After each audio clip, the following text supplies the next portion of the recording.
Hello and welcome to the Scoutcast. It's a double game week. My name is Joe. My name is Seb. My name is Karam. Welcome everyone. Seb, what is coming up on the show?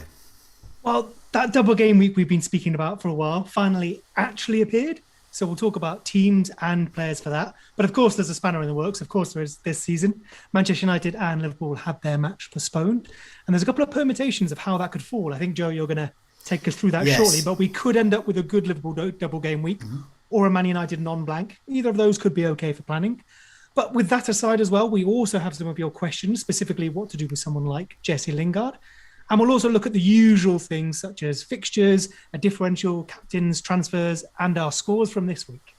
Indeed. So, let's move on to that. So, it's quite a week. There was a postponement, I understand, Manchester United, Liverpool. We're all being impacted. Everyone's impacted different ways. But, Karam, you had a great game week. 57 points. I'll leave you to read out your team for the benefit of our podcast listeners, and feel free to linger over a couple of midfielders there I've spotted. Yeah, so I've got Martinez in goal, Dallas in defense, Digne who came in for Azpilicueta, Mitchell who came in for Trent Alexander-Arnold as a result of the postponing the match. I've got Lingard, of course Jota. I had to deal with 10 men this game week, but nonetheless I ended up with a great score. I think Son was a great pick, of course, for the Sheffield United game, came with 12 points. And my smoothest transfer of the season, and maybe for a long time, as long as I can remember, it's probably one of the best transfers I made. Bruno out for Gareth Bale. Wow, and that's 21 points right there, 21-0. Couldn't be any happier. That's so good. Well, you could have been if you'd captained him, but getting him is amazing. But you captained Kane, so you ended up with it was 12 plus 33, 37. So you ended up with 37 points just from 3 players. So most of that score, I was like, I wish I captained Bill. It's always that hindsight. But I mean, in my tier, he was on by 2.5%. So anything would have been nice. But 21, that was unbelievable. What's the rank rise there? So I rose 100k. Wow. I was looming around the 450k for quite some time, and now I'm sitting on 350k, which is still an average season. Oh, you're gonna catch me. You're totally gonna catch me. You're gonna overtake me. I was like still out of the question of 100k. It was like far away from me, and I still think I'm really far away from that. But at least like getting to slowly to a respectable rank in a really difficult season. So yeah, I hope the next few game weeks I can hit a couple of bells by the end of the season, so I can end up somewhere where I like. It's a game week that everyone dreams of. They wish you could have it every week, but to be honest, I'll just take one a season at the moment. But it's where I live for that, right? Yeah, I live for that moment. It's not only getting 20 points more than the average, but it's just getting 20 points with a player that hardly anyone's got. So last week I had that with Chris Wood. Other people have had it with other players down the line. Some people this week would have had it with Antonio, but Bale was the one, really. I mean, it's a huge score, over 20 points, plus low ownership, and everyone captained Kane instead. So yeah, I can't complain myself, or anyone who says, I wish I'd got Gareth Bale in now. They weren't going to do it because Harry Kane was the obvious captain. You captained him, but getting him in, well done, well played. That's a great one. I must admit that where I was before that game week was a huge factor to that decision. I was doubting, like, okay, if I was in top 100k already or 50k and I want to play for like, okay, something bigger, I would have probably gone for Bale because there is that question whether he will start, whether he will get me enough points. But because I didn't have any pressure where I was like, okay, take Bruno out. I'm done with him. Get Bale and see what happens. So it felt good at the end of the week. I mean, some people get these towards the end of the season, can be unpredictable. They can get these every week. So here's some more of those as the season runs out. Here's my one in my beige upside chasing way. I've done well, but not as well. quite good. I've got 44, a green arrow. I'm now just on the cusp of the top 100k.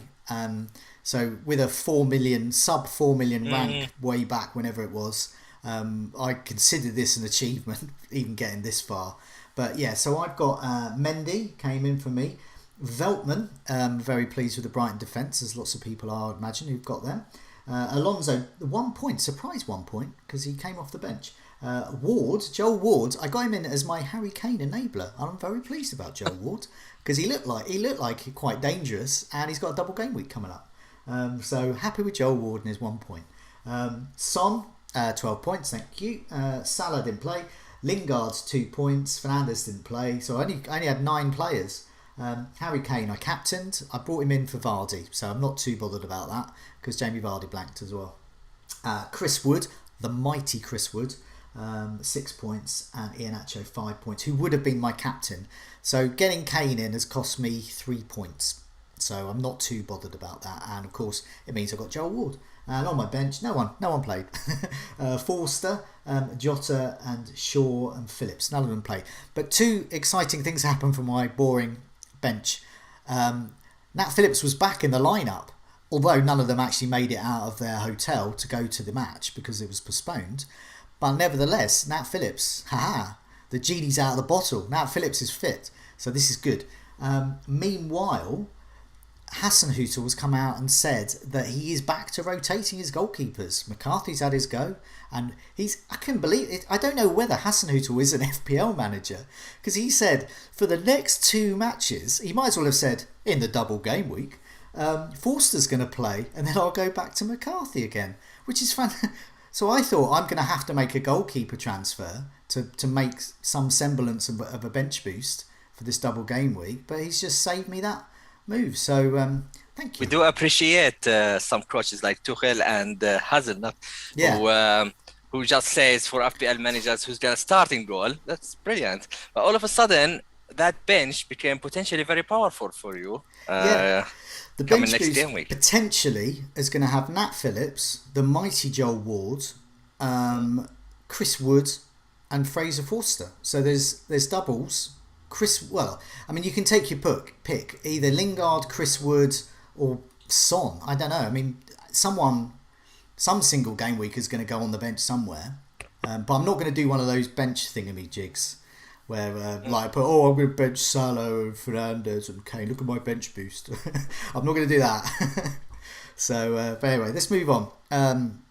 Seb, 38 points. So not bad considering you hardly had anyone playing. So who did you have and who didn't show up? And you made a transfer as well. So who came in and who came out? Indeed. So I'll run you through the team. We've got Hugo Lloris in goal for 6 points. Luke Ayling with 0 points. Dean with 7, and Shaw did not play and did not get subbed out, which we'll get to. KDB 0, Son 12, Rafinha 0, Gundogan 0, and then Watkins 8. He's been steadily putting in the numbers, which is all right. I'm pleased I've got him. He's quite talented. Bamford with let's see what you did there. Bamford with his cursory 1, and Harry Kane captain with the 4 that I suspect most people got. I'm very disappointed you didn't captain Bale, Karam. That was the real upside move. That's what I want to see. I need a little bit more of some courage. Maybe next time. Fair. Okay. And then I have Forster on the bench, who was my transfer, purely done before we knew he might play the double, purely done for funds for my free hit. So planning ahead for the free hit, I took Martinez out, brought in Forster, cheap playing-ish goalkeeper, gave me over $1 million to play with on the free hit. And then Pereira, Alexander-Arnold and Jota all on the bench as well, either not playing, actually all not playing, scoring 0 points, but all not playing. So I think, actually, even if the Man United-Liverpool match had gone ahead, I would have had some zeros in there, which has become cursory now for my team that's needed surgery for a little while. Well, when I saw that it had been postponed, I looked at my team and I actually didn't think it was that much of an issue because they're so well owned, those players. The likes of Fernandes and Salah, they just wouldn't make any deal. I looked at live FPL and it had one of those emojis where someone shrugs, which means no matter what they do. And that was virtually all my players in that game were like whatever. And so if anything, I might have lost out because I haven't got Alexander-Arnold. So he's like a bit of a miss. Yeah, quite possibly. Luke Shaw and Alexander-Arnold would have been nice. I note that Jota wasn't in the lineup, was he? I don't think. So maybe, obviously, maybe he would have come on, get a couple of points. But an interesting one to note for if they do have this double or whatever, is he due a rest? Has he had his rest? Interesting one. And what's interesting is, will the next match, whoever Manchester United and Liverpool face next, will it be that same lineup with, say, Jota bench, with Cavani bench? Or was that completely, you would think, tailored for the Manchester United-Liverpool game, and that's the lineup that we'll see in Manchester United-Liverpool, in which case Jota could still be benched for the Liverpool-Manchester United game. But we don't know, really, because time marches on. Yeah, I guess they've all had their rest in terms of days, but there's still the same number of matches. So if Jota was going to get a rest, you'd think he's still due for one at some point. And we've seen it, Mane, Salah, they've had some rest the last few weeks. So we've seen that rotation. Yeah, definitely. What we'll do is, with rough, with the smooth, look, there was a lot of roughs. I've seen a lot around, and I'm not going to dwell on it, because if everyone's had a rough, they're not keen on it. They've seen a few sub 20 point scores knocking around, and that's just no fault. It's just the way it is. You know, players can't get on the pitch, can't leave the hotel. Then what was that snow day we had? Was it 3, 4, even more years ago now? Or there was a weekend where just there was like 2 matches because everything was snowed in, wasn't it? You prime me there, because I magically had Aguero and Tim Cahill.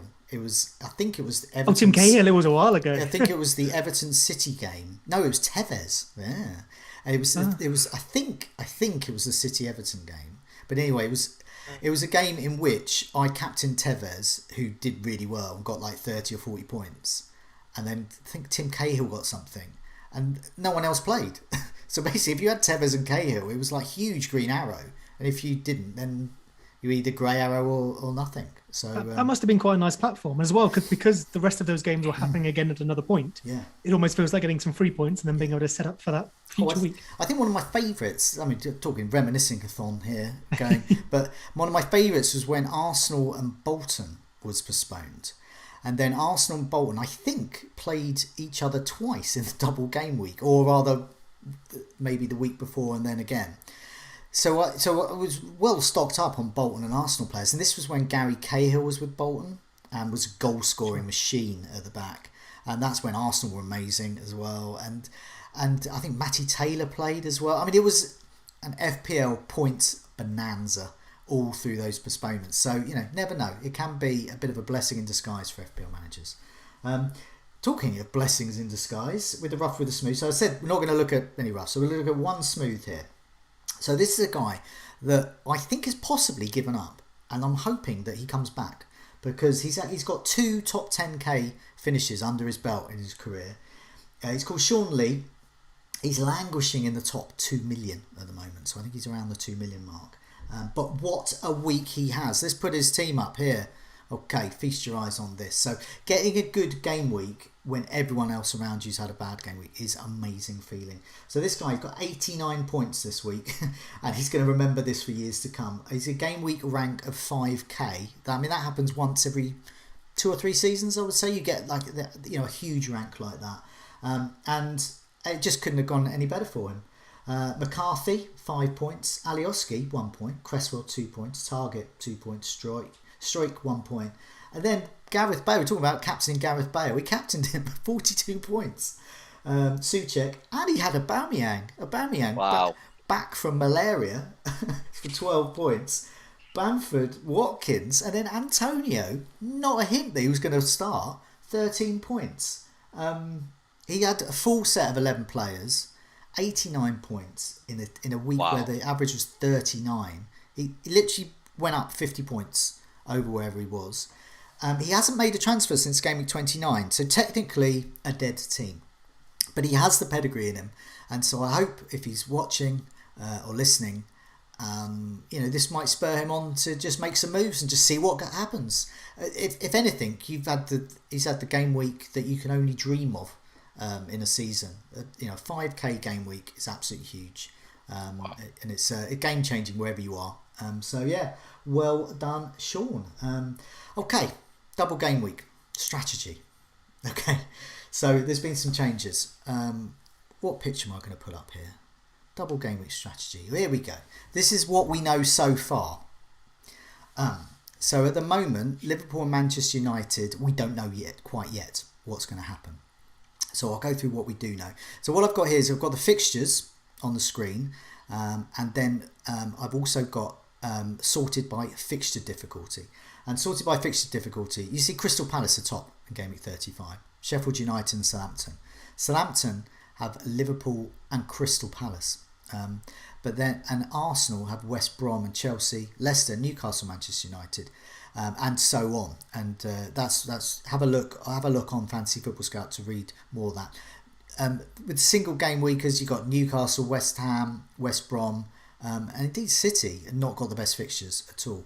But what is going to be interesting, because as people will know, Manchester United Liverpool did not happen. There was a fans protest.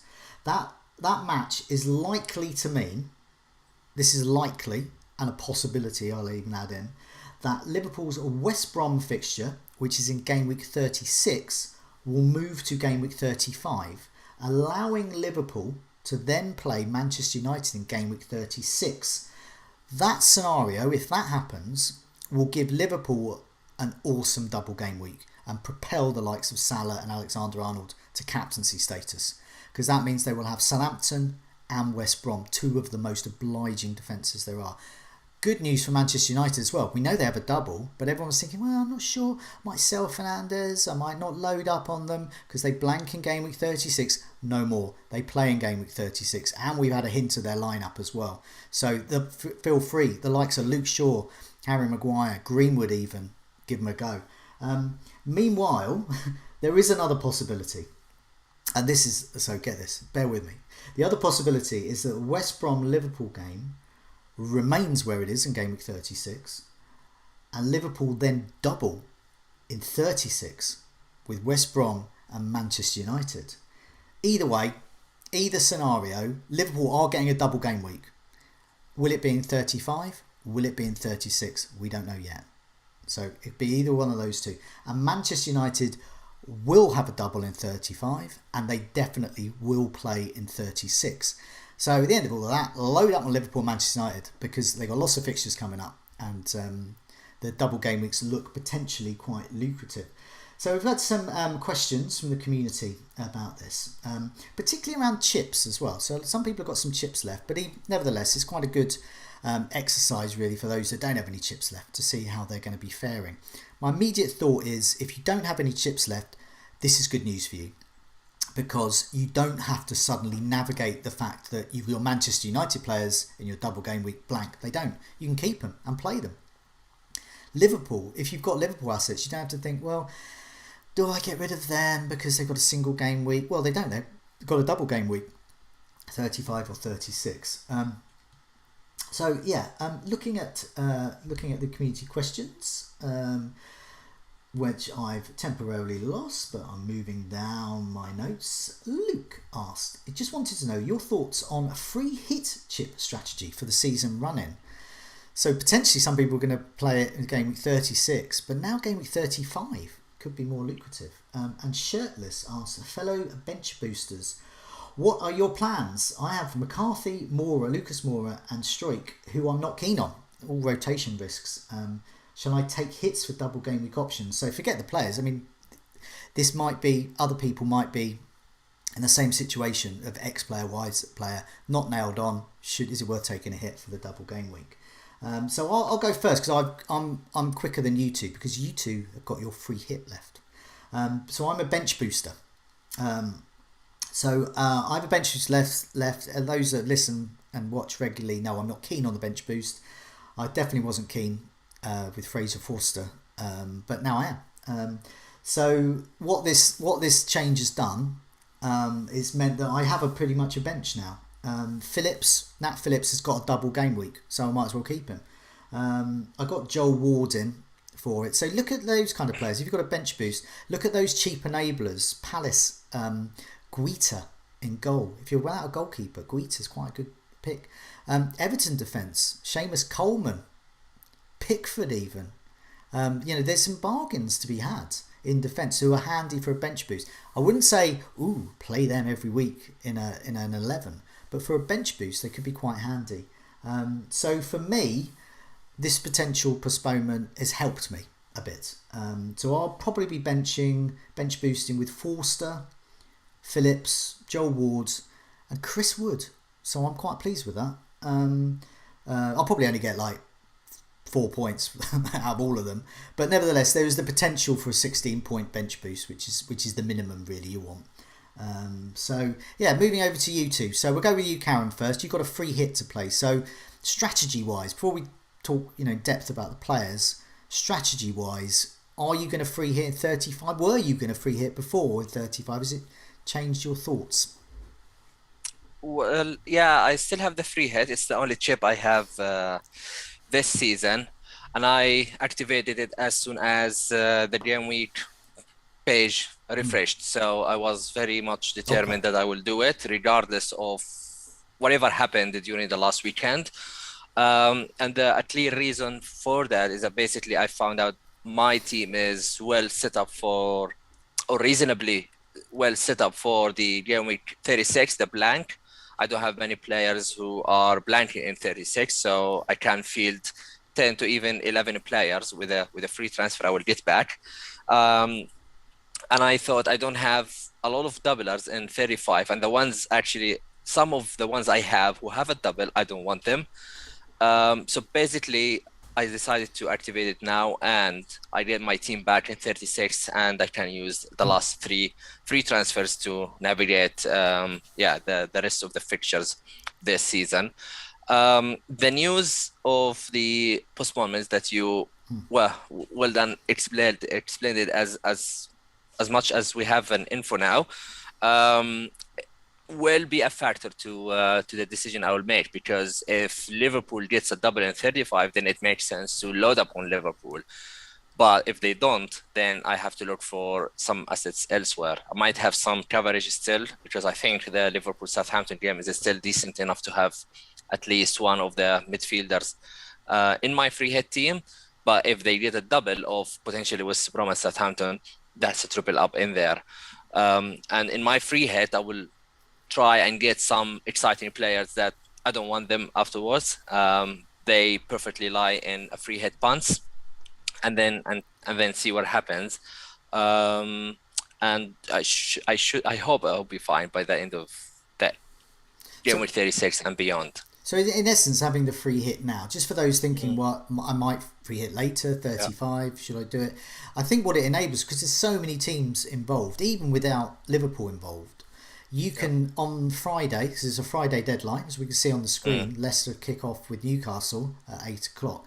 So on Friday, after all the team news has come in, you can cherry pick the best double game week players. You can go in with 11 double game weekers, and you can get the best ones. And by the best ones, I mean the ones that aren't injured, and the ones, when looking at some of the tables we're going to be looking at, will show that they have some strong points potential. So yeah, it's great. It's I think if I had a free hit, this is the week to do it. I mean, I can't think of a better one, because so as a free hitter, I have a feeling about like the assets in general, because there is almost no team with the very best double game week you can get.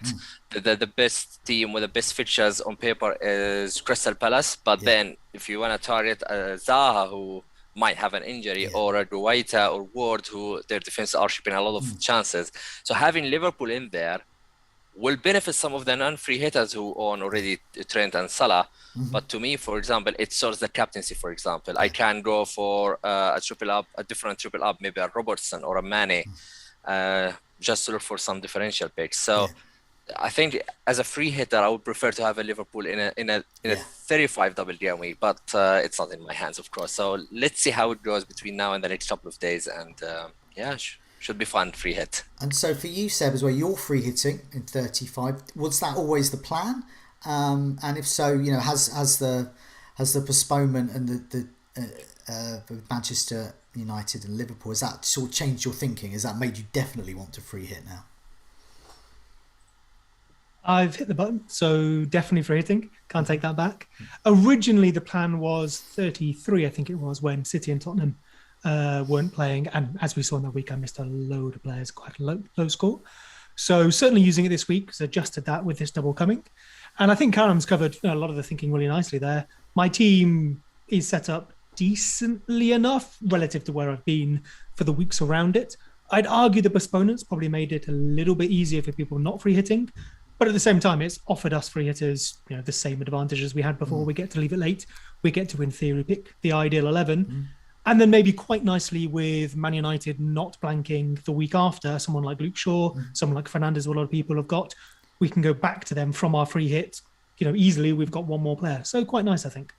And I was just before we move on to the players, just mention anyone who's still got a wild card. If you've still got a wild card, just use it. I don't know what you're doing, not using it. If you've still got a wild card, this is a great week to wild card. Not just because of the reasons we mentioned about the free hit, but it means that Liverpool are going to double. So it's even obviously it goes with the reason even better than a free hit. But you don't have to worry about moving around Liverpool players. Just get them in because they're going to double at some point. I would argue eventually, please after you, Karam. I don't know. Just a small note that even though that we even now know that Liverpool and Man United will have to play in 36, so they will not blank. So yeah, absolutely. When you wild card, consider these two teams for the free for the double game week 35, but also you will have a fixture in 36, which is a bigger plus now. Yeah. Go ahead, Seb. Sorry for interrupting. Oh, not at all. Cheers. I guess there's probably not many people left with more than one chip. Obviously, if you've got a triple captain or a bench boost, maybe this is the week rather than the wild card. If you've got a team that's somehow well set up for the double, fair enough. But like you said, you haven't got long left to use the wild card. And the nice thing about 36 as well is, and we've mentioned this a few times, there's a little fixture shift. For example, Leeds and West Ham coming in, Leicester and Chelsea dropping out, as you can see on the, you've got the fixtures up there. You can see when we bring up the ticker later, they're quite low down. So you either plan for that now, or you could use that in 36 to move out of the team you had and into those last 3 or 4 weeks strongly.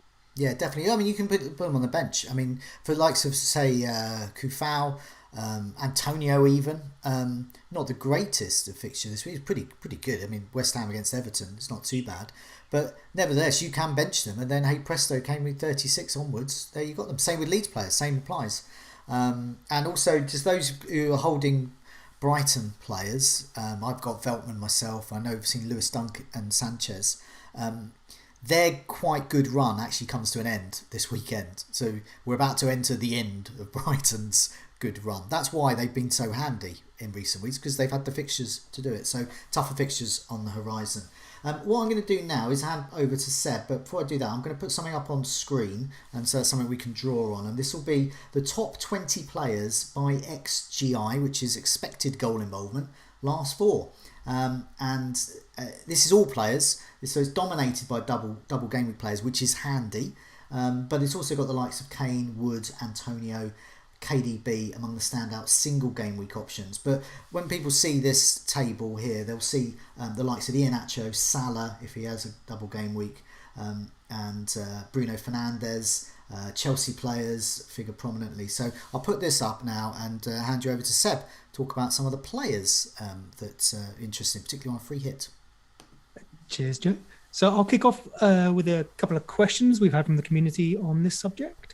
So Conrad asks, Everton defenders, yes or no? Simple question. How much can we trust Jota and Greenwood? Helen asks, is Watkins a good double game week option? Is DCL better? Who is the best goalie? On that first one, I have swapped back and forth between Watkins and DCL so much. They're playing each other and they've just played each other. They look so similar. And then the goalie as well, I've got some stuff for you on that. And then lastly, Robin Lennon asks, if Liverpool moves, surely Man United and Liverpool defenders look like good picks. I'd argue they were decent anyway, possibly more attractive now. And I think it's fair to say we're probably assuming that Liverpool are going to double here. So we might go with that thinking as we talk about it. So I know you've got some stats on XGI there for outfield players. So to answer one of those questions and to look at non-outfield players that are very unlikely to be higher on XGI, the goalies. Yeah. Me and Karam were having a little chat about this beforehand. So we wonder if there's not really a standout goalkeeping option this week. I currently, my team, have Mendy, partly because Chelsea play twice. Chelsea have a good defence. That was an attractive and easy option. There is the chance Kepa plays. In fact, I think, was it last time we had this situation, Kepa did play one of them. So maybe not. And also, Karam pointed out that Mendy's XG prevented and his post-shot XG, and the difference between goals conceded, is actually relatively poor, which suggests that if he's going to concede shots, he he might not make as many saves as you'd want. And considering one of those matches is City, possibly not ideal. So then we looked a little bit further, and top of that list is Crystal Palace, Guaita, who is possibly my preferred option at the moment. Mm-hmm. But he comes, I think, solidly bottom of that same table for expected goals prevented. Yeah, absolutely. So we don't know if Crystal Palace's defence is that strong. We're more looking, because it's Sheffield United and Southampton, we're hoping they don't concede too many shots. If they do, Guaita either is going to let it in or maybe not make the saves. But maybe with fixtures, I'm going with that. And it's worth noting that he was near the top of that same table last year. So either something's gone very wrong in his goalkeeping, or he just has a different type of defence in front of him. And then last, and I won't steal this too much from Karam because it was his shout, but he's been looking at Dean Henderson, who does appeal quite high up in those tables, although with a small sample size. So Karam, over to you. Oh, cheers, Seb. I'm pretty much on those three goalkeepers for my free hit. The first moment I put in Guaita as my goalkeeper, I thought that I totally get and understand how bad the Palace defense is, and if you look at the stats, if you look at the biggest chances conceded, they are by margin the worst at the minute. But one of their games are against Sheffield United, who are not better offensively, and Southampton. If they are without Danny Ings, then they might fancy something. But as Seb said, Guaita featured as the very last in terms of expected goals prevented for the season. He has a -10, and the next one after him has so -8.5. A better keeper would have so he cost them 10 goals. Is that compared to average? He has let in 10 goals more than he would expect him to. Yeah, could be down to great finishing, but we've played most of the season now, so there might be something up there. Yeah, absolutely. And if you look at only the last 6 matches, which is a very small sample, I was chatting with Seb before the Scoutcast, and it seemed that indeed the last 6 is a small sample, but still you can see Guaita in there with a -2.5 in the last 6 matches. So I'm not very much keen on it, because Brewster might get his first goal potentially next against Palace. Who knows? It'll never happen. It'll never happen. Probably never. Yeah. So yeah, it keeps me with the last option is Dean Henderson. Dean Henderson, however, from 9 starts and 145 minutes sub, he is top 3 goalkeepers in terms of XG prevented from the teams that are having a double game with 35. So I sorted out the teams that are gonna double in 35. Who are the best?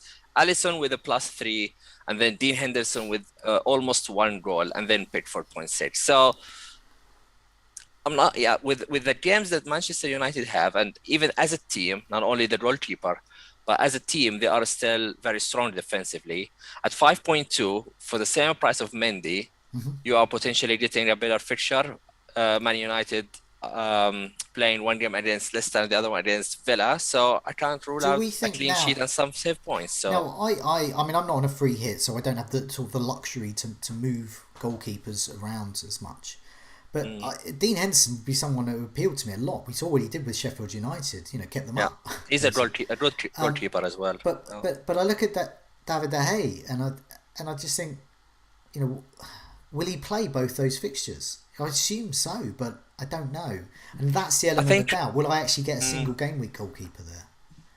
I think featuring in the last 9 Premier League matches in a row is a strong indication that Dean Henderson will play the Premier League, and De Gea, I think he kept his place for the Europa League. Does, yeah. So I think that will continue, especially that Man United pretty much locked in their qualification to the final, bar any big massive result from Roma. So I have a feeling that he is safe for the time being, and he is tempting me now. Okay. I have that budget for a 5.2 goalkeeper. It's gonna be between these 3. I think. No, I think you're right, because just going back to those fixtures. I mean, I've got Mendy, and I think Mendy would be a good choice. But then look at the fixtures. They played Man City and Arsenal. So I would expect possibly a clean sheet against Arsenal. It's a possibility. But against Man City, I don't know. I really don't think so. And as you were saying, I mean, he's not a save machine, and in fact, he costs some goals. So Guita's the same, great fixtures, but he costs some goals. I think it's an interesting one. You can make arguments either way for quite a lot of the teams there. Like Mendy, Chelsea have kept out both those teams they're playing, but if they don't, Mendy probably doesn't get you the points. Looking, I mean, like we say, Crystal Palace got the fixtures, maybe not the goalkeeper. There was a question about Leno in the chat for Arsenal. We're not sure he'll play both, a bit like some of the other goalkeepers that we've looked at. Everton and Leicester. Leicester have got Man United, Everton, West Ham, Aston Villa. Leicester's other matches, Newcastle, sorry. But I think I can get defenders from those teams who will do me well. So if I want to access that defence, I'd like the defenders. Southampton, maybe. You were mentioning Fraser Forster earlier. If we think he is nailed with these two, maybe that's a little bit of a look. Well, but the interesting thing for me is there isn't that perfect pick. So what I might end up doing is picking my defence and then going with the goalkeeper that I've kind of left one out, if you know what I mean. Just in the chat, Jack Barwell points out to me, remember that I will need to make a goalkeeper transfer because I do have Fraser Forster, who has been said will not play in game week 36. So he'll play the double, but not game week 36. And Mendy, who's got a blank anyway at Chelsea. So I do need to make a goal. I am aware of that, and I have factored that in. And I've only got at the moment one player blanking, apart from, by game week 36, I'll only have Iheanacho and Mendy. So I had plans to bench Iheanacho and transfer out Mendy that week, or play stick goalie and just go in with 10 outfield players. I don't mind doing that either. Looking at the fixtures, if that is where you decided to put your transfer, maybe you want, I guess, someone who obviously plays. You're about to say Meslier, aren't you? You're going to go Meslier. I actually wasn't, but I genuinely think he's a decent shout. But if you can get a double this week, no blank and decent fixtures, that's probably the ideal for you. Maybe a Jordan Pickford. Yeah, he was actually on my shopping list. If Fraser Forster was not going to play, I mean, Hassan Hutel has said he's playing the next both games in the double. Pickford was my pick there, so to speak. But what I'm thinking of is either playing with no goalie. I mean, I've done all right this week with just 9 players, so I don't mind that. And a goalkeeper can maybe just get 2 points anyway. So what I'm looking for is I'll probably look for indeed Pickford. Meslier is another one I'm looking at, or Fabianski. I'm just looking at good goalkeepers in teams with good fixtures towards the end because they're just going to stick. And Fraser Forster will just be there. Another option is McCarthy and just go fully Southampton. And I've got McCarthy and Forster, which is old school, perfect. Get the 4 million guy who's the backup to the other guy. So that's another option there. I don't hate that. No, I know. No. I feel like you shouldn't, but I don't hate it. No, I know. But yeah, I probably won't. Let's see what happens there. Hey, I've got some going on to Manchester United. You talk about Henderson here, so I'll put up some stats for Manchester United because they are a handy side now because they double. If Salah and Liverpool don't have a double game week, Fernandes will probably be the most captained. He's the standout pick there. But also I think a lot of their other picks are worth considering as well for the free hit. But also people like me don't have a free hit, so you're getting them in and they play in 36. I mean, Mason Greenwood's top in goal attempts, 16. Fernandes at 14. He was on my goal and assist imminent tables last week, and then came Roma and came to fruition. And that's the sort of Bruno Fernandes that we want to see. The ones who's getting a lot of goals, a lot of assists. Rashford, Pogba, all good options. And this is the player I'm after, Harry Maguire. He's the perfect beige upside chasing player. He's going to play. He's had 4 goal attempts, not bad for a defender. He's cheap, he's nailed on, got a double game week and plays in 36. And it's a slight differential for me because I have Luke Shaw. You've just been talking about how amazing Dean Henderson is and the Manchester United defence. I think doubling up on a Manchester United defence becomes a differential. You're turning a shield into a nice sword there. So that's what I'm thinking. Cavani and Wan-Bissaka are the options there. But I'll just put those up there. Manchester United. So who on your free hits? Who shall I put your free hit teams up actually as you speak? So go with you first, Karam. This is your free hit team, and I'm just seeing if Manchester United figure on that, considering they we can see there. So you've got Luke Shaw, and Fernandes there. So do you want to take us through your free hit team and then also, mention those Liverpool and Manchester United assets as well? Yeah, so I'm not sure which team you put in, Joe. The one that has Rashford, right? As It's well, the one. No, it's oh, the with the one. Mane. Yeah. Okay. To explain Okay. before we came on air, obviously there's a lot Yeah. of permutations for us to get our head round quickly. So we've sent lots of pictures. This is the one with Salah, Fernandes, and Mane. So yeah, far away. Yeah. So this team. Just a disclaimer, this team is a proposal if Liverpool gets a double game week 35. So basically, currently in goal, I have a Mendy and Forster. And I think I would play Mendy. It's just nice to have two playing goalkeepers in that game week. As we discussed thoroughly about the goalkeepers, it's still a decision to make on that spot. But for now, it's Mendy there. And then a back line of Shaw, the most creative defender in the last few game weeks. Castagna, I still think the Newcastle game especially is very strong for Leicester in general, and the potential for some clean sheet or attacking returns is there. The thing with Castagna, the thing I like and dislike about Castagna is I like him in the first 60-65 minutes, but then I dislike him for the rest of the game because when Albrighton comes in and plays on the right, then Castagna goes to the left, and every potential he can get from a fantasy perspective goes away after that hour because he's much stronger on the right side. But he's still a very decent option. Look at Dean. I hesitated. There was a question about the Everton assets, so nice to cover it there. Until last game week, I always thought that I picked the wrong Everton guy, and Holgate is just good enough because Digne was really far away from the BBS. I'm not sure the new system of made him make less crosses, being less attacking. I'm not sure about that because whenever even like you see contributions or Everton keeps a clean sheet, it's always that Godfrey or Holgate are dominating the BBS. But then a rare 7-pointer, a rare assist and 3 BBS against Villa made me reconsider and say, okay, if I am on the free hit, I might just keep him in. He's still owned by less than 10%, which is amazing. If you look at the community bubble, he's much more owned in that community. And then Trent Alexander-Arnold. So I'm going for a 4-4-2 in this formation, and I will assuming that Trent is gonna play 2 games. And in midfield, I've gone for Fernandes. I put him back on a free hit. I'm not planning to have him afterwards unless he explodes or he forces me to do so. But he plays Roma. yeah, unless he plays Roma. Salah, who's probably gonna be my captain, or Mane. I think Liverpool got to be the captains for me in this game week. Still, if Liverpool gets a double.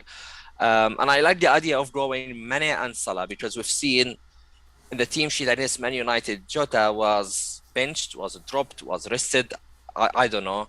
And it makes me question whether he will get 2 stars. I have a double game week asset for 1 week. I like him.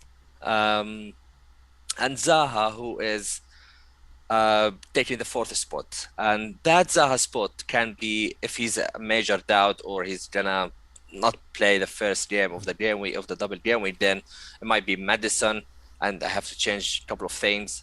Or I still have 2 assets I sold Vardy on this draft. So I have a Madison, a spot for Madison. I have a Matthews Pereira, even though he has a single game week. So it can be several options. Maybe a Mason Mount, a double game week player, could be there. So that spot is still open, but for now it's a Zaha.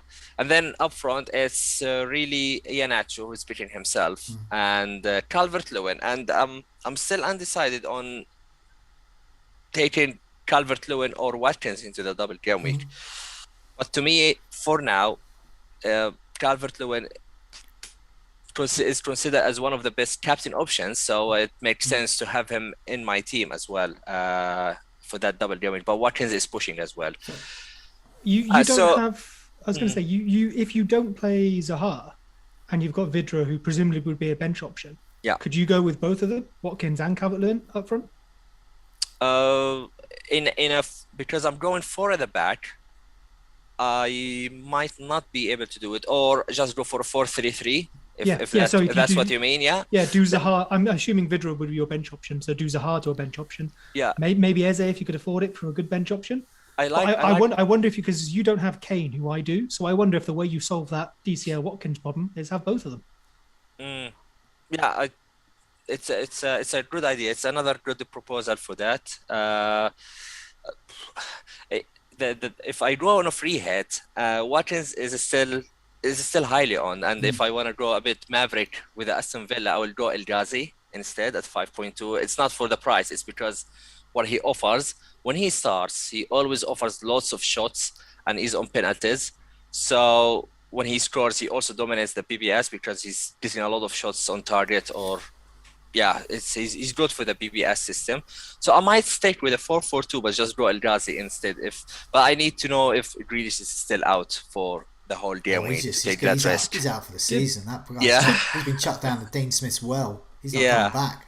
To be fair, El Ghazi has 147 mins per XGI for the season. Obviously, you need him to play, but that puts him ahead of Sterling, Mane, just behind Bale, De Bruyne, Fernandes. Decent. So I mean, if you actually get minutes out of him, not bad. But the minutes is the important bit. Shall I say what I like and then what I dislike about this? How about that? What I really like. Bring it on. About the team or just about Karam in general? About the team. Salah and Mane together, love it. And a 4-3-3, love it as well. It's really different because it's something that free hitters can do that players like me can't do. I wouldn't have Salah and Mane for long term or even short term, but for 1 week, great. And we've seen they can be potent. And I think that's good if Liverpool have a double game week. What I don't like about it though is I think if I had a free hit, I would be a little bit more Mavericks. I like the idea, and people go, Joe, you're such a dullard. You say you're being Maverick, but you never would do. Well, I would do if I was on a free hit here because it's an odd game week. And I think there are plenty of players. So put those XGI. So this is last 4 expected goal involvement players up here. See, I think Arsenal have been overlooked here. If you look at here, the expected goal involvement of these players, and I think with a free hit, you can afford to take a bit of a gamble with a Martin. On a Lacazette, for example. I really like Lacazette if he's fit. The fifth. I think he's been training today. The 5th best player in terms of expected goal involvement is Martinelli, 4.9. Lacazette, if he's back, 8.4. We've seen how potent Aubameyang can be as well, 11.3. Yeah. I would also look at Chelsea. Now, I know they play City and Arsenal, but Havertz, Werner, Pulisic, Mount even. I think there's room for 1 or 2 of these players. I think I would have them in because, I mean, as we've seen with Havertz, if he's got a double game week, he's going to play at least once. He could play twice. He could get minutes in one and full 90 in another. But I think there's quite a nice ceiling there. I'd like to see more sort of ceiling players, you know what I mean? I like this narrative, I like this narrative, and there is always that, okay, if you're on a free hit, go for a Richarlison over a DCL, go for Mane over Jota, something like that. The thing is that those comparable picks, I did not see enough from them to justify that I need to go for them over that X player. So I didn't see Richarlison the whole season, more or less, to justify, I'm going to gamble on him over a DCL. I like much closer calls and give the hedge to the other player. So and also some talisman as well. Pereira, West Brom. Yeah. So if they have got a double game week and one of them does involve Liverpool, but Liverpool defence is leaky. And I think Pereira will be one of those standouts that gets a double-digit haul. All it takes is a couple of penalties, and suddenly you're looking at perhaps 10, 15 points from him. He's only 5.5. I think I'd quite like to see him there. But I do like a lot of it. I really like that narrative of getting Mane and Salah as well. But I was just thinking, with your team, now I know you sent quite a few pictures in, but I'll put your team up again here. So let's say Liverpool haven't got a double game week. So your free hit, it's a free hit, so you're not going to be targeting Liverpool too much with just one fixture. Would you have any Liverpool? And who else? How would it change you? What dramatic changes would it make if Liverpool didn't have a double? If I remember correctly, it will result in 3 to 4 changes only. So, but it also changes the formation. So, I think I would not be able to afford a Henderson or a Mendy. I have to stick with Guaita from that plan. I think it will result in only having Salah. I still like having Salah against Southampton. He's going to be the only single game week player if Liverpool don't get a double game week. And then I will have to go with a 3-4-3 with Salah a single game week player.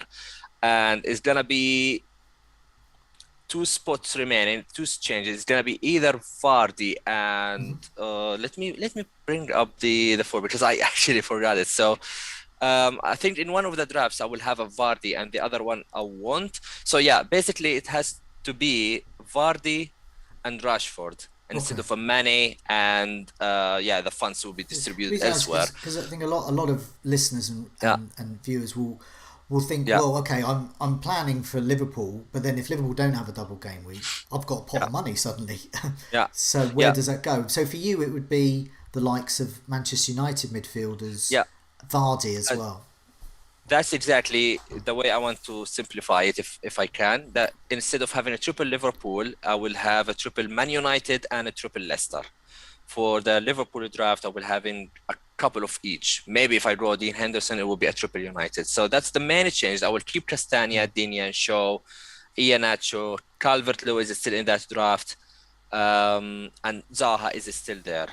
But I still have a couple of options I need to assess if I need to squeeze them in, like a Watkins or El Ghazi, or just we discussed the differential, the Maverick picks. I'm still not confident about the Chelsea midfielders, but they are worth a mention. Just one or two, at least. Something like a Havertz or Mason. I like that. Lacazette. Yeah, Lacazette. I really like Lacazette. I really like him. I might have him over Vardy, even if Liverpool don't get a double game week. As an owner to Vardy from game week 26, I'm just done with him. So I like the Lacazette pick. Yeah. The only thing with Lacazette is just off the top of my head, trying to think, have his better points recently become when there is now Aubameyang? He's playing that number 9 role. Aubameyang could well go left, but I'm trying to think if maybe he could drop off a little bit, especially considering the fixtures aren't the best, given they're going to have more attacking options available, whether that's minutes or just simply his own threat. So I like him too, but I'd want to do a bit of research into that before I picked him. Okay, well, Seb, let's put your team up. So do you want to got your team up here? This is your free hit team as it is.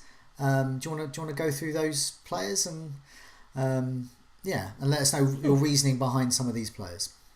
I will. So I'll read what I've sent you, and then talk about some of the changes I've made. A lot in there you've both covered as well already. Yeah. You stole my Havertz thunder there, Joe. No, well, that's good. No, you backed up. What it's good. We can talk around it still. Differential, isn't it?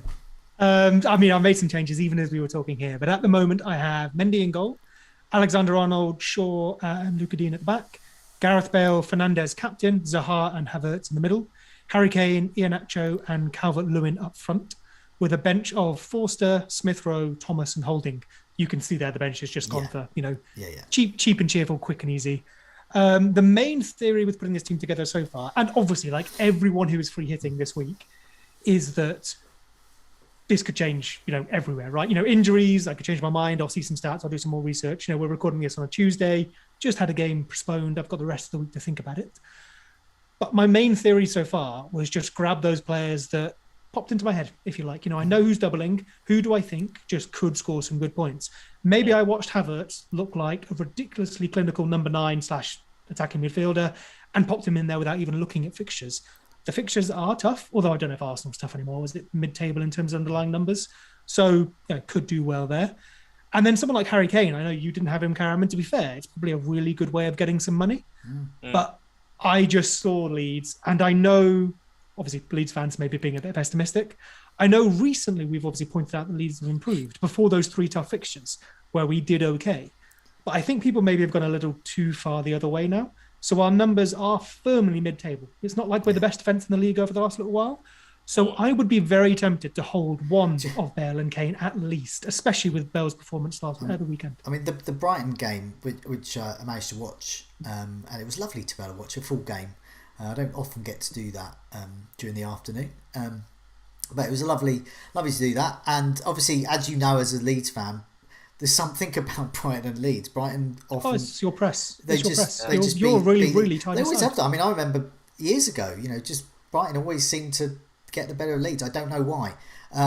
But in this... too far south for us. Crawley hammered Leeds as well. And they're in like League One and had a reality TV star in them.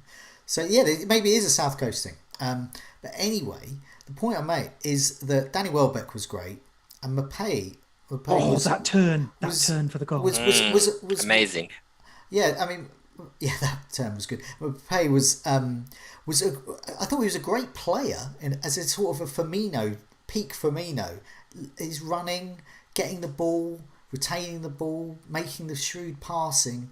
He was doing everything but as soon as he got hit goal, his shots were awful. But I suddenly, what occurred to me there? God, if Harry Kane played for Brighton, but if Harry Kane would have scored about 5 goals in that match because the service he was getting, and Mbappé, there was one where I don't know what he did. He just sort of, it was so limp.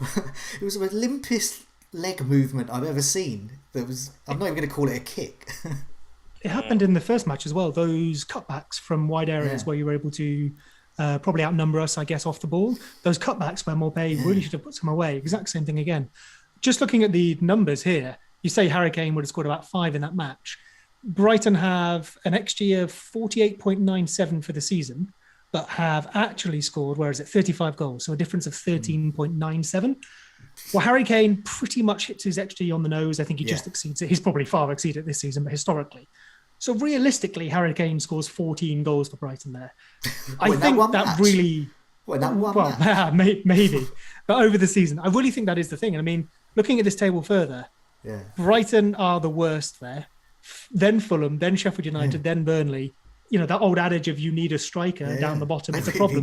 That really comes true. Yeah. Interestingly, after that is Liverpool, although they're only on a difference of minus 2.58, so it starts getting quite small.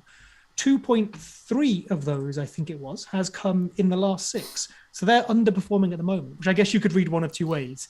Either they're due, if you believe in that, or the way I'm tempted to read it, because I like Dean Henderson, is that if Henderson doesn't keep a clean sheet against Liverpool, if this match appears, there might be some saves there, because what this is telling me is that their finishing quality isn't quite up to scratch at the moment. So maybe a few little saves there for a goalkeeper. So speaking of changes I was making to my team a moment ago, I currently have Dean Henderson in goal and no Mendy anymore. Okay, so that's a big change there. Yeah, because I was looking at that team and I was thinking, Bale and Kane against Leeds.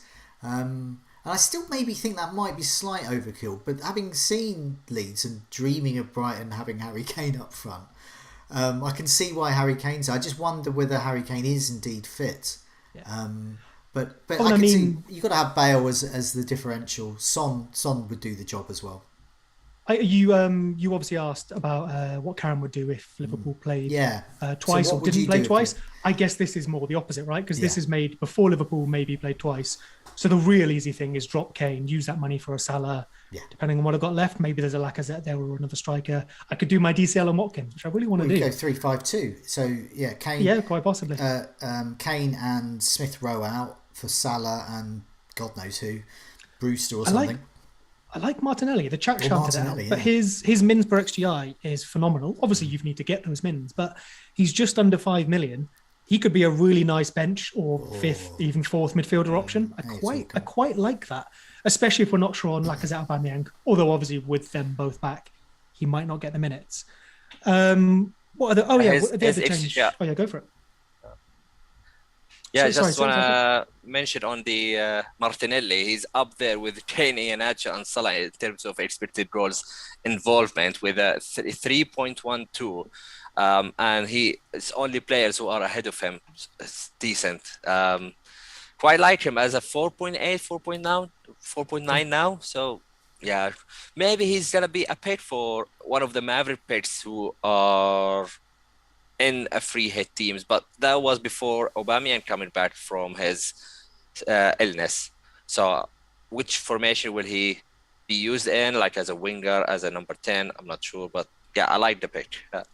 I guess with the mins per XGI, even if he came off the bench, you might hope for some points there.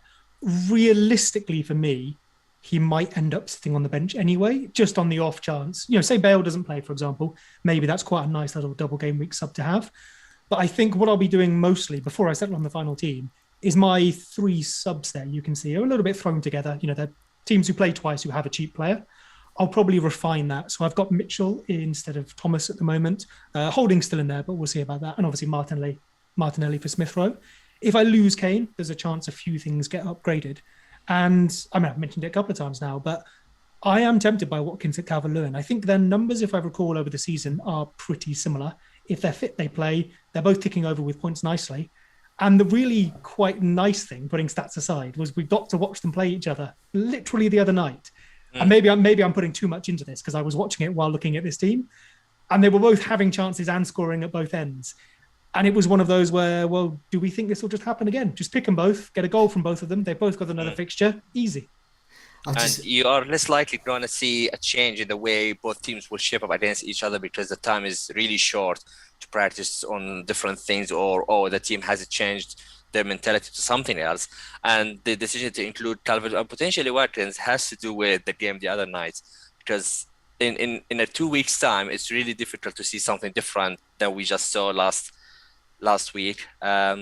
So yeah, I'm very tempted to include both of them and hoping for a fist of goals in that match. I was just looking at the live chat. Dante asks, thoughts on a free hit draft? And then Jack Barwell chimes in, you're looking at one right now. And indeed I don't know what that says about my draft. You're like, when are we going to see the free hit, though? What about this terrible team? So is this the team you're wildcarding into or away from? It's that kind of... Or, is that a template or what? Considering how it's gone since I wildcarded, that's not unfair. With Fernandes captain there, so let's say Liverpool do have, if they do have a double game week, Salah, great choice. If they don't, who would you captain? So you've got Fernandes. Fernandes is my captain as well. Karam's thinking perhaps Fernandes, perhaps DCL elsewhere. Okay. So yeah, so Seb, for you, if you didn't, who else is in the running? I see Iheanacho with the vice captain. Is Iheanacho sort of the strongest one apart from Fernandes or Calvert-Lewin? Out of what I had there, quite possibly. But like I said, I've thrown things together on instinct at the moment. We'll definitely refine it for sure. Okay. Fernandes is, we've talked about it, I think, a couple of weeks in a row. And then, brilliantly, he went and got, what would it have been, about 21, 22 points in the in Europe rather than in the league the other night, but just after we mentioned it, which is kind of fun. I feel like while he's not been as attractive in FPL recently because the output hasn't been there, the numbers kind of haven't gone away, and he hasn't had penalties, which is what normally just elevates him that little bit. So, yeah, sure, it might be a bit safe and boring, but for my captain, I am very happy to be led by numbers and fixtures. So if he comes out top, I'll happily give it to him. At the moment, I think he possibly does, unless, of course, you get a Salah or someone. Okay, well, before I was just going to say, before we move on to some other questions that we've got, sort of looking at the season running, I've got a couple more tables to put up. The one I put up on our captaincy video earlier today about worst defences, and this highlights just how bad Crystal Palace defence are. But nevertheless, they do have great fixtures, and they are against two very weak attacks. So I think a Crystal Palace enabler is perfectly fine. Joel Ward, Guita, I think all of these are okay if you need the money. But if you can look elsewhere, do. I've got Joel Ward because I needed the money. What this also shows is how bad Newcastle defence is. So that also elevates Leicester into our thinking, particularly with the captaincy. But then you look down the table, Manchester United and Leicester, two of the best defences. So that's looking like a 0-0, or it's not looking high scoring, put it that way. So that means as a captain option, perhaps Iheanacho might not be the best option. So some people might go there. And then you're looking at Calvert-Lewin, Watkins, and they're tough to call, the Everton-Villa game. Their matches, I think, are tough to call. But then the other thing that this shows, looking at the defences right down at the bottom of this table, so technically the best, the top of our thinking, the Chelsea defence, just one big chance conceded in the last 4 matches. Goals conceded just 1, and their XG barely 1. Arsenal as well. So if we can nail down an Arsenal defender, I think they could be quite good. and then Man City are there showing how tough they are to get past. Brighton, obviously, XG champions. And then, as I said, Leicester, Manchester United and Liverpool. So, these are the good defences to target there. Also shows there, if Liverpool do have a double game week, they're playing two of the worst defences in Southampton. 12 big chances conceded last 4. Sheffield United, 10 big chances conceded last 4. So that proves that they are by far the best option for the captaincy, I would say, if they have a double. Yeah. To add to that as well, Joe, just looking at, again, the differences between expected goals conceded and actual goals conceded. Southampton are the worst for the season, just followed by Brighton, of course, because otherwise they would win the league. And they're also the worst in the last 6. So talking about Southampton goalkeepers earlier, if you're hoping that, okay, their defence is bad, but I'll pick a goalkeeper because saves, that potentially isn't happening. No, I know. And I've got another table here. Last one here is attacking defenders. And I think this is quite interesting here for those free hitting or just thinking of transfers or happy with their team. If you've got Luke Shaw, be very happy. 14 chances created, no assists there. He is due. 19 corners. Alexander-Arnold just behind him. He also ran. It's 2 million difference there. So if you Shaw and Alexander-Arnold, I would say are the two definites there. And I think a Robertson Alexander-Arnold double up is quite a shrewd move, I think, considering the defences they're playing. And also, Robertson's had 9 chances created, 10 corners he's taken. I think the only thing with that one is I've got, I guess, Dean in that slot, just for a little bit cheaper. But the Alexander-Arnold and Shaw, I really like, and I'd be tempted to say, even if they had a single, as you can see there quite clearly, they are just nailed on clean sheets, hopefully clean sheets and chances created. Further down the list, Castagna, as Karam pointed out, if he's on the right, great. If he's on the left, oh no. And then Seamus Coleman, who I was very tempted to bring in, and I still am. He is. So I've got Marcus Alonso. I don't want Marcus Alonso, even though he has a double, but will he? Probably not. So Harry Maguire is top of my list, but also Seamus Coleman if I want to save a tiny bit of money, because he's created 7 chances. He's better than Luca Dean in terms of points potential, but is he better than Luca Dean in terms of minutes potential? And that's the thing. Will he actually get a double? Looking further ahead, and I think we're going to come to this in a sec when Karam goes through some of the other questions. Kufau there is also very high up in terms of attacking defenders. And Cresswell. And Cresswell is very high up there. So West Ham, very important team there. I think I think it's just underlined some of the players you consider getting in for a free hit there. I hope that's given some thoughts. So Karam, just one more. Sorry, I just wanted to shout out one more because we had the question and a couple of people mentioned it in the chat. Mason Greenwood, just looking at his numbers for the last 6, his numbers for the season aren't as good, but we know he's really only come into it recently. He's got 3.06 XGI in the last 6, which is just behind Martinelli, who's your cheaper but maybe fewer minutes option.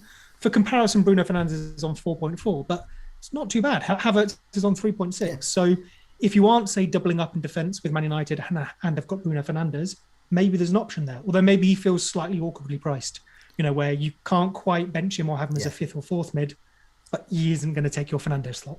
The figures I've got up on the screen are the last 4, but they tell the same story. Mason Greenwood and Bruno Fernandes. There you guys. If you're looking defenders, Luke Shaw, Maguire. There you guys. Cheers. Thank you for letting me interrupt you there. That's right. Let's move on to some other questions. And I'll put a picture of Antonio up, looking rather happy, rather pleased with himself. So, Karam, I've called this other issues, but we did have 2 or 3 other questions, really. So if we can tackle them.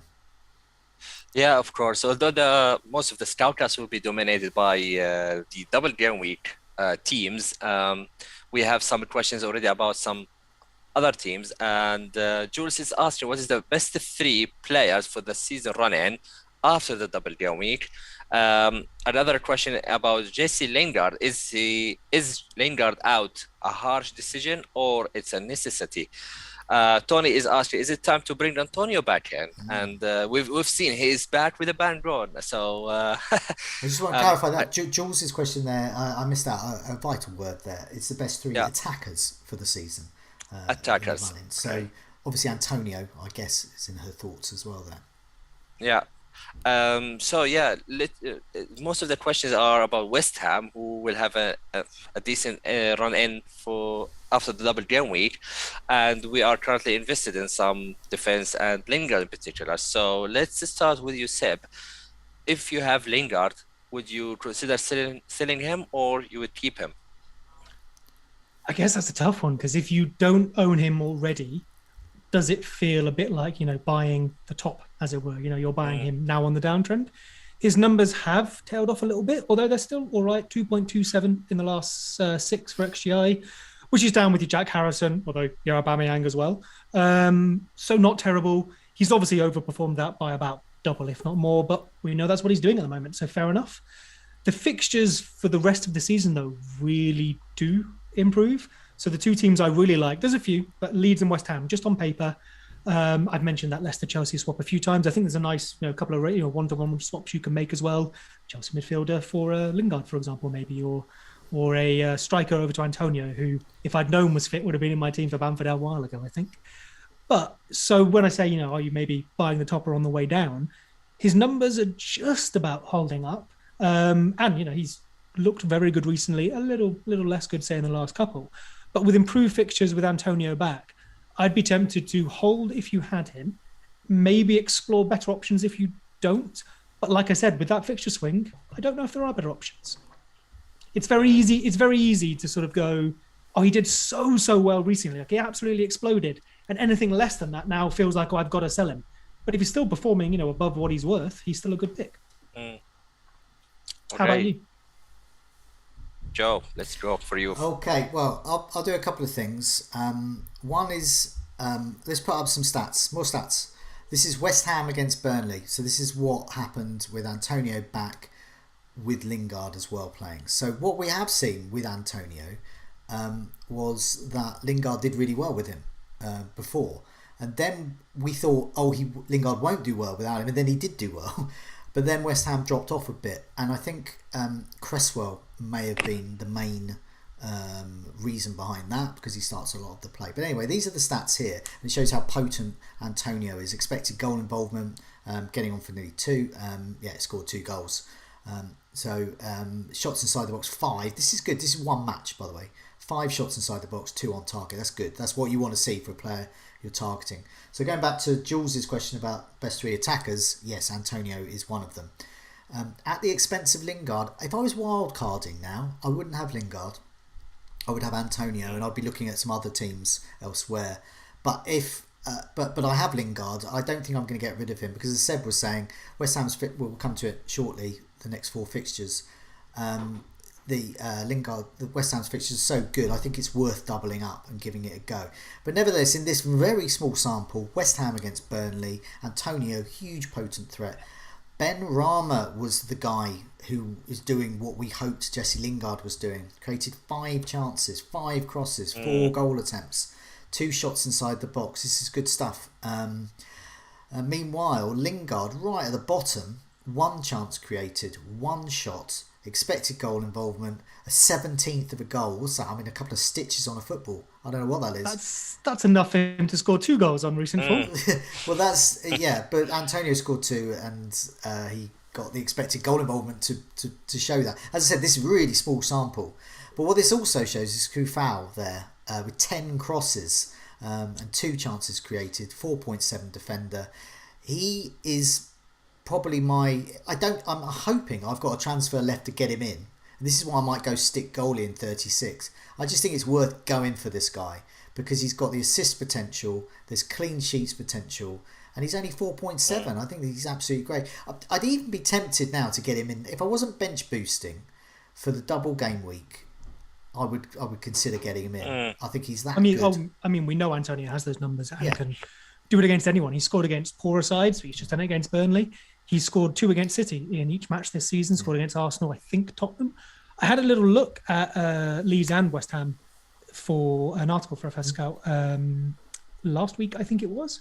And I don't have the complete answers to this, but looking at, this similar small sample size that you were, they have rotated between 3 at the back and 4 at the back the last few weeks. Typically, it seems to be if Antonio is fit, they can play a single striker, although David Moyes does seem to change it based on opposition. And also Cresswell comes in there too. But Cresswell has played both left back and left centre back, whereas Soufal will play right back or right wing back, of course. Cresswell on those set pieces really does help. Cresswell's numbers are better than Soufal's over this season, but he's more expensive. Interestingly, Cresswell just about keeps up his numbers, but he needs those set pieces. Soufal's numbers are almost identical, whether it be right back or right wing back. And as you see here, he had some great numbers. Yeah. So if you need the cash, I'd definitely be tempted by him. Like you say, I think Antonio is a very easy pick. Yeah. And then just looking at Lingard, you mentioned Ben Rama, who per minute has some excellent XGI numbers, but you need him to actually play. But looking at their heat maps, again, just for that one match, so only a small sample size, but Antonio has a big red spot in the centre of the penalty area, as you would expect. And then he sort of drifts right, and he's got quite a lot deep on the right-hand side, which maybe makes sense coming back, looking to get the ball where he used to when he was a right winger. Lingard and Ben Rama both favour the left-hand side, apart from a weird spot at right back, which maybe was a formation change or something. Lingard has a lot on the left. Ben Rama has fewer touches, but he actually has a bit more central than Lingard. So, and I don't have the answer to this, but it'd be worth looking into. With the 3-5-2 and with the 4-2-3-1, does Lingard's positioning change much? It looked like he was playing quite wide in either, but then coming inside. But if Ben Rama starts, I wonder if he takes that number 10 slot and Lingard ends up with fewer touches in the area, but more outside, which, I mean, there's a lot of extrapolation there, but it might indicate that if we can predict lineup and predict the formation they'll play in, it'll push you towards who you should be picking out of that team, especially if you want to triple it.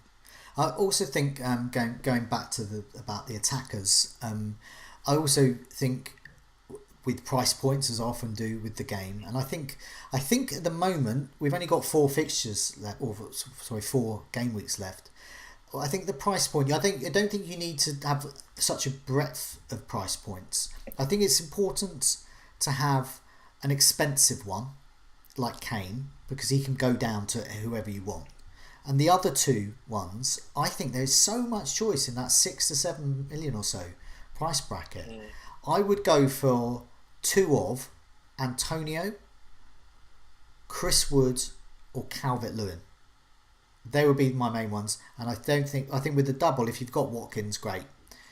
He's also another good option. But I think in terms of the striker spots, I think Cavani as well could be another good option there. But I think there's so much choice, and I think you can easily hop on. Or say Calvert-Lewin gets injured, you got him. Brilliant. Well, not brilliant for him. Fine for you if you're playing that price point there, because you can just move on to another one. So, for example, I've got Iheanacho at the moment. Leicester's fixtures turn. So Iheanacho to Antonio is a great move, I think. And one I'm considering over getting a goalkeeper in game week 36. As well. So I mean, I'm talking about all the things I'm considering. I can't make all these moves in 36, but these are might chime with someone listening or watching. You know, the more we look at this, of course I think free hitters will do better than wildcarders this week, but I don't hate the wildcard this week because you can make those. So looking at this is using the projection tool on the Scout website in the members area, but looking at projected points for the end of the season for forwards, of course Harry Kane is top naturally. Then Calvert-Lewin, then Watkins, although maybe you'd want to take into account the fact that could be weighting the double and not the fixtures to come. Bamford, Vardy, Adams, so on and so forth. I think Antonio would probably be up there as well if it were not thinking he was injured, I'm guessing. So like you say, Calvert-Lewin seems a pretty easy one. Watkins, maybe we discount because of fixtures, decent this week. Harry Kane, easy enough. So Kane, Antonio, Calvert-Lewin looks pretty nice and also doesn't look terrible for this week. I don't hate the idea of using a wild card now to set yourself up nicely for those fixtures to come. Well, I'll tell you what, Chris Wood's going nowhere for me. I promise you, Joe, I'll release him from the jail. No, he's absolutely amazing. Just a small note I have about this discussion. So it's an interesting one because here we are talking about two teams who are having a strong end of a season in Leeds and West Ham. And we know that Rafinha is a name who is missing out for the last few games due to an injury, but my impression is that he's really close from coming back. And here it comes the question, because the last 3 game weeks for both teams are really strong. I need some coverage from there, and if I am on a wild card, I will probably, assuming all the players are fit, I will probably prefer Rafinha over a Lingard, but Antonio over a Bamford. Yeah, I think that's smart. Yeah. I don't. Yeah. So for me, I have Lingard, and I don't have Antonio. So game week 36, there is a chance that I might get Calvert-Lewin against Sheffield United because that's a prime fixture for the captains as well. But also Antonio looks good if you need just a one buy till the end of the season and hope that Antonio is not injured again. But then I need I need more coverage from Leeds. I do have Dallas, but I imagine many managers might not have some coverage from Leeds, and they have a strong end. So Rafinha might be a preferable pick, at least in my opinion, over Lingard now, and replace that coverage by Antonio, because Antonio is just unstoppable when he's fit. So that's my view on it, and food for thoughts on this. Well, let's put get Melia. Well, no, I mean, let's put the next 4 fixtures up. And seriously, they have. We have, if you discard Tottenham, we have probably 3 of the best, if not the best, last 3 fixtures. Yeah. And 2 of those teams as well appear very highly on that underperforming their XG, which at this stage of the season, I think it's fair to say that means they are poor at converting chances. So with those next 4 fixtures there, Leeds, as you said, Tottenham, then they got Burnley, Southampton and West Brom. This is great. The last 3 fixtures in particular are absolutely great, from 36, 37, 38, great fixtures. Top of the tree is at the moment Crystal Palace. Hence Joe Ward in my team. Sheffield United, Southampton, then you got Villa. Then it turns a bit with Arsenal and Liverpool. But nevertheless, factoring in the double game week, overall last 4. Liverpool, they haven't even factored in the double game week here, but they've already got Southampton, West Brom, Burnley, and Crystal Palace. It's great. Sea of blue there. Everton, Calvert-Lewin have got West Ham and Villa in the double game week, but then Sheffield United and Wolves, and it takes a bit of a turn with Man City at the end, but you can probably cope with that. Southampton, good fixtures, Liverpool, Crystal Palace, so Liverpool tough, but then they got Fulham and Leeds, and then West Ham at the end. And then, as you mentioned, Leeds there, Sheffield United, I'm just going to skip over. They've got great fixtures, by the way, but I don't know what we're going to get. We got a Championship side who's just having a go. Even Ramsdale, who the one saving grace last year was Henderson. Yeah. Ramsdale, I just don't think is that great. No. The numbers back up that if they do concede shots, he lets them in. There's just nothing there really. So we've highlighted. He featured the bottom of the list of the goalkeeper that we just discussed earlier on. Definitely. He was there. So we've highlighted some of the teams to target for the season run-in, who coincidentally are also targets for the double game week. But then it's down the bottom. These are the players you want to be thinking of getting rid of. So Iheanacho's been lovely, hasn't he? But it's time to go, mate. You've had your fun. He's got Newcastle, then it's Manchester United, no fixture, then Chelsea and Tottenham. Goodbye. I will be moving him on. Brighton, Veltman's been great for me. Lewis Dunk's been great for others. Sanchez, got Wolves next, clean sheet potential, but then West Ham, City and Arsenal.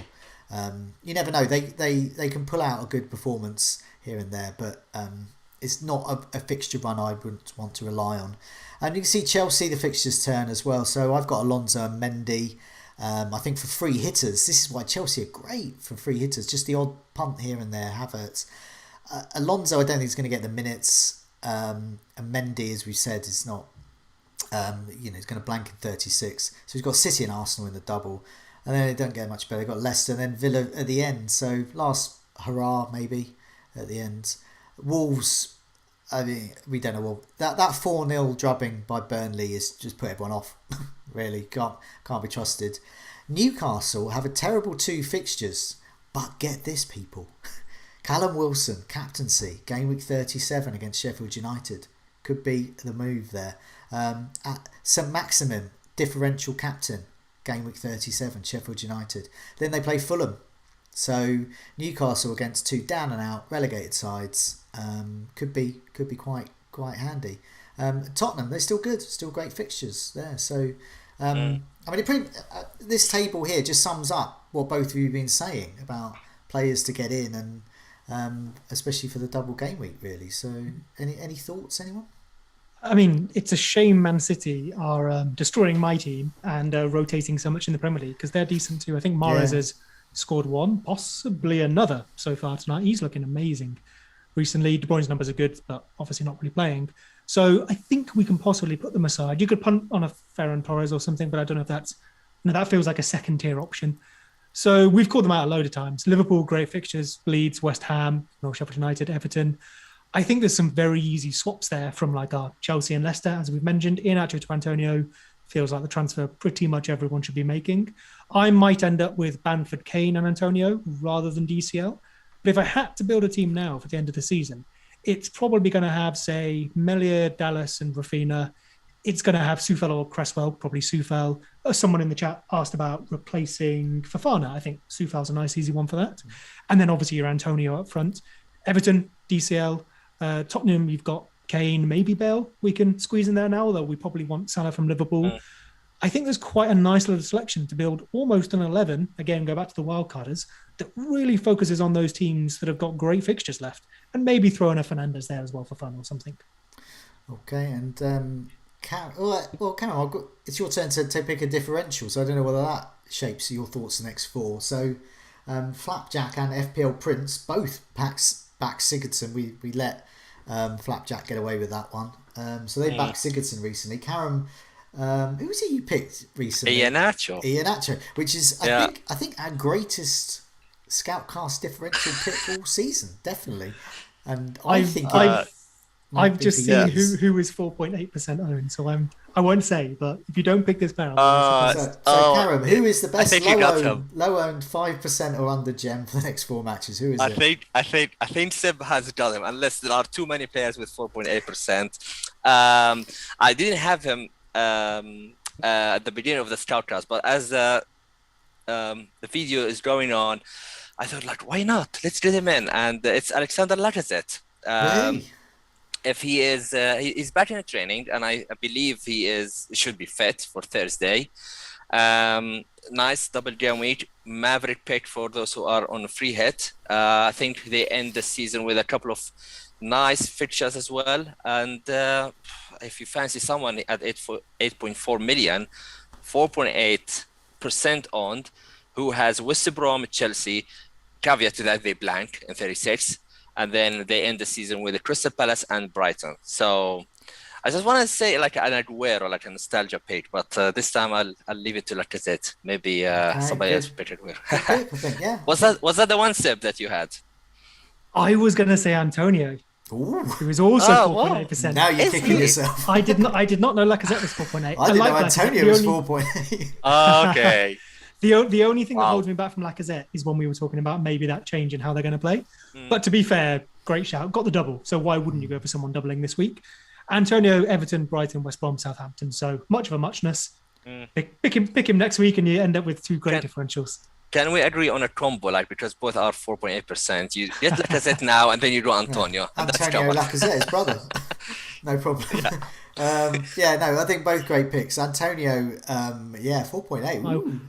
I will. Karam picked Iheanacho, so I will bow down to his differential. It will not be as good as that. I think Antonio will go on your record, Seb. There, so that will nice be one. Used in evidence. Cue an injury. In your favour there, but Karam's got Lacazette there.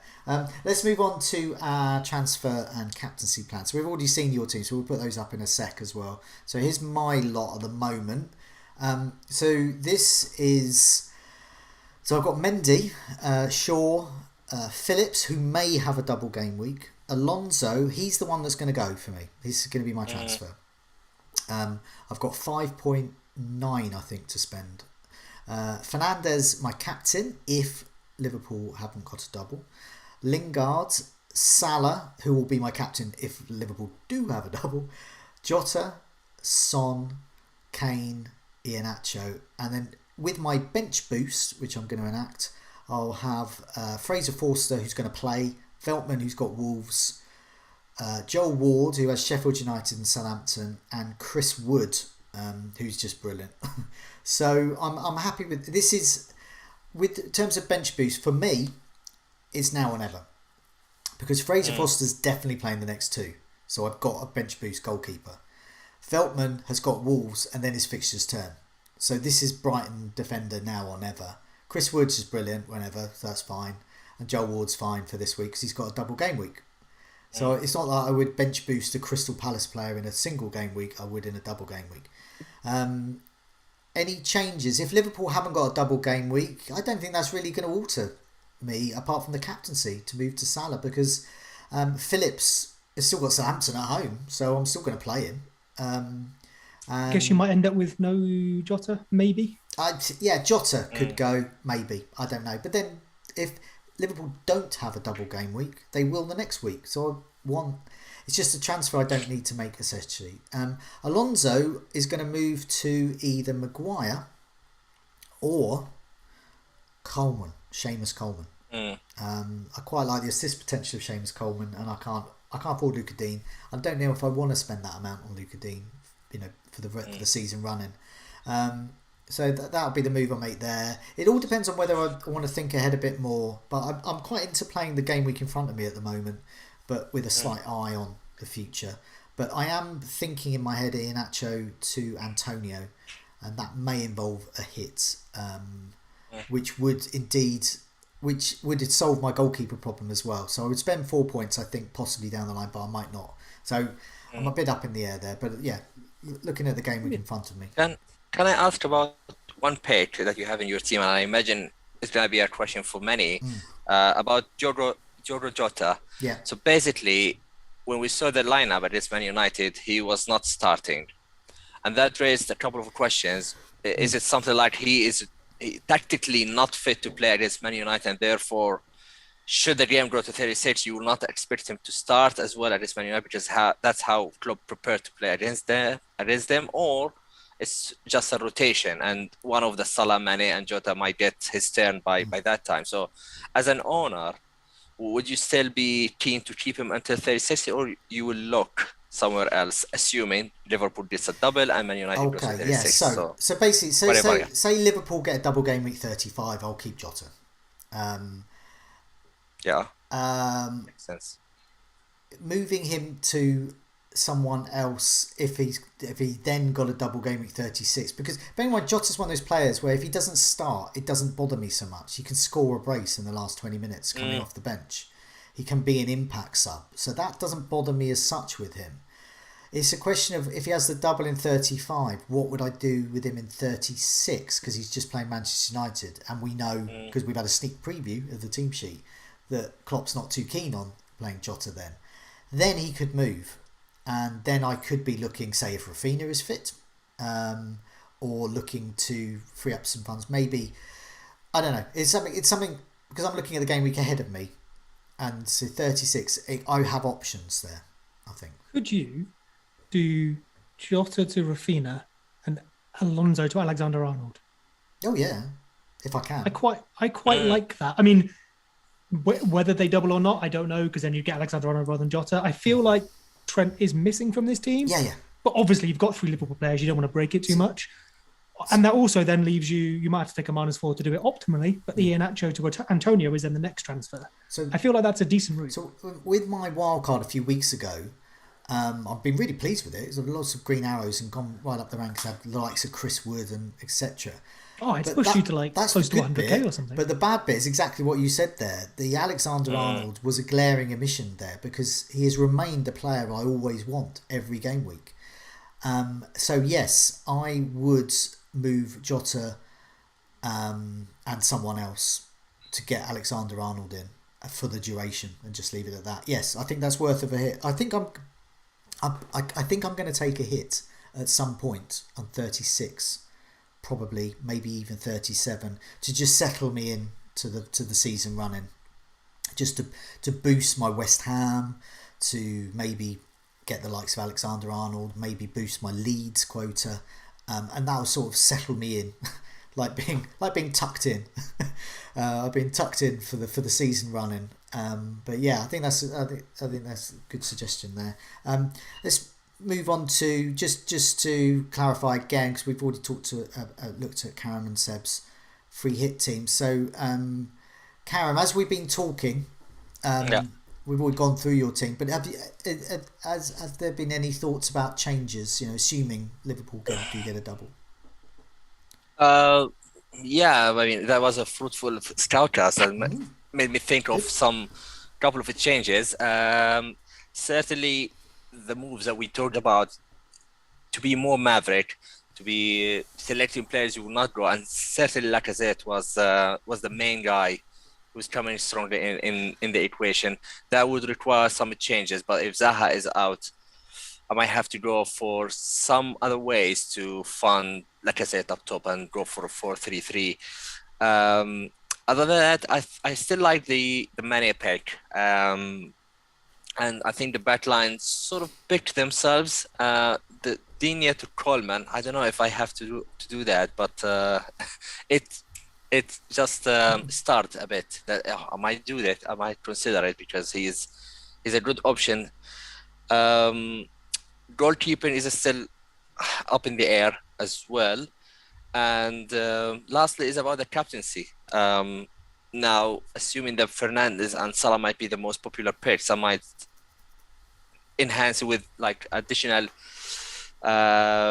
brave decision and go for a Mane or a DCL. One of those two. I think the fact that I need something different from the free hit and I need to climb to me 350k or 150k are the same if they are not 100k. So I feel there is a big opportunity, especially with Mane. He's the one that might. He's not a bad player. He had a poor season, but he's not a bad player. And against a potential double game week in Southampton and West Brom, he could be the one I might go for. Okay. Other than that, I think the team is settled. I think there are a couple of players that I am missing from the template, especially Kane and Son, Bale, the Spurs assets. Was a good argument from Seb that there might be a valid point to keep at least one of them. Yeah. And lastly, I have a feeling that Vardy is going to do well because I'm going to ship him out of my free hit team. So who knows? But yeah, I quite like where I am now. Okay. But I still think I'm a bit far from being ready to go for this game week. But yeah. Okay, no, well, that's good. It's good we can give them some ideas there. And Seb, I put your team up as well. So, as we've been, talking for the last hour and a half or so, have you have there been any changes you thought of? Any other players you might consider? So I've just been messing around with it now. So let me run you through what I've got. Very much work in progress, but trying to capture some of the things we've been talking about. And also, can I do Salah and Mane and Alexander-Arnold and fun things like that? So this obviously now assumes my previous one, the one on screen, is say Liverpool don't have a double. I'd probably still make a few changes that we spoke about probably about an hour ago now. So this is with Liverpool doubling and a favourable double at that. Henderson in goal with Forster on the bench. Coleman, Alexander-Arnold and Luke Shaw at the back. Salah, Fernandes, Mane and Gareth Bale in midfield. Calvert-Lewin, Iheanacho and Watkins up front, which would leave Smith Rowe on the bench. I mentioned Forster. And a defender who is 3.8, my math is wrong, 3.8 million. So possibly a non-playing defender, but for 1 week on a free hit, that's fine. If I can make that work, I'd have to have a look at it. I think that's relatively impressive. You get both Mane and Salah. Miss out on some Crystal Palace attack. Got Fernandes in there. Got Bale for that single game week versus Leeds punt. Watkins and Calvert-Lewin, which we know I want to do. Iheanacho up there as well. Strong defence, Henderson in goal. I think that could work. And it has that, you mentioned there, Karam, if Salah and Mane both have those attractive doubles, I think that's really quite a nice differential that most people only have one of those, if that.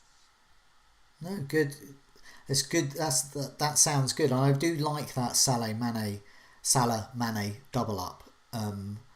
Because it is so different, and sometimes you have to think as if you're free hitting, what difference can you make that players like me who haven't got a free hit or doing something else just won't do or can't do, and we're not going to be getting Salah and Mane, and they could do really well in a double game week. So I think that's good to hear. Just a final point. Historia Films Kenya, one of my favourite posters, is in the live chat. Give us an optimistic advice to help us keep on going after horrendous game week in brackets 21 points. Should we just do any transfers, any crazy transfers to spice it up? Well, my advice is don't keep calm. Have a look at your team. If it is horrendous, make some transfers, but have a listen back do a bit of research and just think of some of those players we're thinking for the season running. Think of it this way: you've got a mini little run coming up, 4 game weeks. There's double game weeks there somewhere. And just don't panic about it. And if you've got the likes of Vardy and Nacho, Fernandes, you've got the key players, Alexander-Arnold, you've got the key players coming up. So stick with that and take some punts on some of those other players. I don't know, Pereira, Seamus Coleman, some of these more differential players, Mane, Salah, double up. But don't do anything too crazy, but just stick to the old, tried and tested players that are well-owned and will do well. Get rid of the well-owned players that won't do well and get some nice differentials in, like Antonio and Lacazette, 4.8%. So good luck, Astoria. I was going to say, if I could, to extend that as well. That's only talking about, obviously, this game week. But, I've had a relatively poor season, especially after such a good one last year. But the way to look at it now, I think, or the way I'm trying to look at it is, like Karam said there, rank's gone. Don't worry about it. I've lost my mini league, which is what I really care about. This is now next season. I'm playing next season now. I'm, refining whatever I've done wrong, practicing some strategy. We've got a free hit, a wild card maybe, a nice little run of fixtures coming up. You can start implementing what you want to change next season now. Start acting on it and prepare for next season. As a pre-season, I like the analogy. As a pre-season for the next one, yeah. If I can beat you 3 people in my mini league in the next 3 or 4 games, I feel good about what I'm doing next year. If I can't, I know I'm still doing something wrong that I've been doing wrong all year. That's a really good point. So, the last few Scoutcasts I've gone about unfashionable players. There's a reason behind that, is because I'm sort of planning for next year as well. I've highlighted what I think is a flaw in I'd play, that I've just dismissed players for whatever reason, not logical reasons. Like some people dismiss Lingard, some people would dismiss, say, Chris Wood. These players. So I've started to sort of look at those sorts of players, and so when I hear other FPL managers talking, and they say, "Oh, I'm not going to get so and so," and I think, well, why aren't you getting so and so? And actually, they've got really good stats, and I'm looking at them on the table, and I'm thinking, why are we ignoring? And that's why I sort of went to an extension of that by talking about Dwight Gale a couple of weeks ago. Nevertheless, he did get an attacking return the following week. But that's an example of that. So the likes of the Newcastle strikers and some of the more unfashionable picks, do have a look at them. That's just my way of looking at it. But other people will have a think of how to improve the game, because that's what we're all about, really, trying to get a bit better at it. Yeah. Can I add another note? Because I think this game, it was very special in terms of what happened, and a lot of people have had a poor game week. Just want to say, if you had already a clear plan and it was disrupted by the fact, or by the postponement of that game, I don't think it's worth changing. It can get to us emotionally, but that does not mean that you have to change anything. There was absolutely no way to predict that or to control what was going to happen. And I know a lot of managers are already loaded 4 or 5 players from these 2 teams. 5 assets, losing 5 assets with a poor bench is more than enough to have a poor game week. So if you had a poor game week, just as a result of that postponement, I wouldn't panic too much, because if you look at the players who missed out that game week, they are really highly owned in every category. Fernandes 55%, Salah 35%, Jota around 20%, I believe. So really, really highly owned, and it hit a lot of managers in your tier as well. The good news then, you will have a double game week, so it's good to rectify that. I sold Fernandes. I was extremely lucky to sell Fernandes for Bale, but then I have another opportunity to buy him back. So just a small example, if you don't have Salah, you don't have Fernandes, the positive side of it, that you might have a chance to buy them and cover yourself, or get up to speed to where you want with your team. So that's 2 cents that I have on this. And on that, I reckon, I haven't checked this, so maybe I'm wrong, but I reckon the person who wins it this year will have played that Salah, Fernandes, Bale, Son, Kane game the best. There seems to have been 3-4 points this season where making that switch, if you've got it right, and it hasn't been random, it has been relatively predictable, has really yielded a lot of points. So I'd be interested to see how that falls at the end of the season for the people who really end up high up. And good news, fitting ending. Historia Films Kenya's got back. Thank you so much, lads. And they're going to be dancing in the streets of Historia Films Kenya. So I'm absolutely delighted with that. But before we go, I just want to remind people about the members area. That's where we've got all those lovely stats, all Opta-driven stats there. Lots of data to have a look at there. And of course, there's the gold imminent table that I've mentioned 1 or 2 times. Do check that out. If you have liked this episode, do press like.